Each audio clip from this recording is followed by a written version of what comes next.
You know, in the world of politics, Labor-based parties are as thick as thieves with the union movement and vice versa.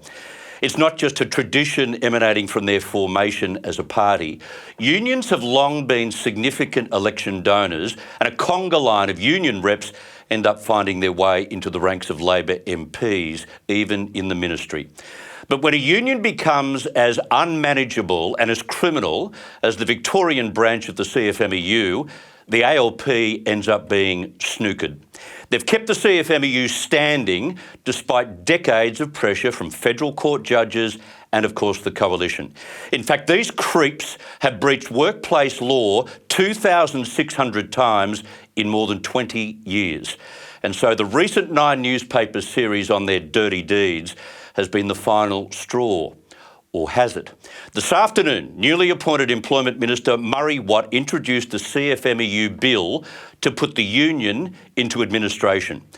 The government had to move on these mugs because they refused to agree to the appointment of an administrator to clean it up. They've been blowing raspberries at the government ever since the union's criminal ties were exposed last month. So in stepped Minister Watt.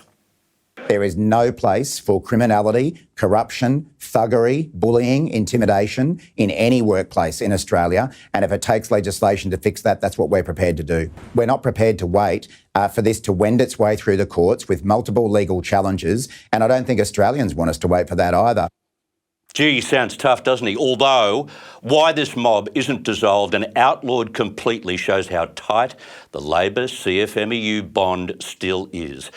And before anyone pats the minister on the back for looking like he's getting tough with one of their bankers, the CFMEU, what's the fine print tell us? It's a smokescreen.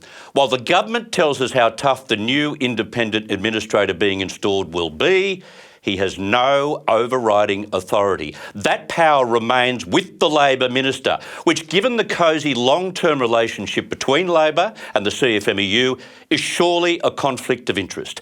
There's no independence in these laws. The very recipients of CFMEU donations are in charge of this new broom, which makes it more like a feather duster. This is what opposition workplace spokesperson Michaelia Cash had to say. It's up to Murray Watt when the administration ends. He can end it before the 3 years. It's up to Murray Watt which parts of the union stay in administration and don't. It's up to Murray Watt what actually goes into the Dean of Administration. There is no transparency here.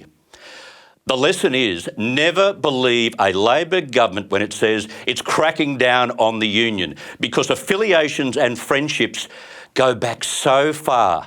And in this new world, you can bet that the CFMEU is laughing. Whether they are investigated or changed or even punished will be up to the minister and not up to the administrator. And that means the grubby status quo remains.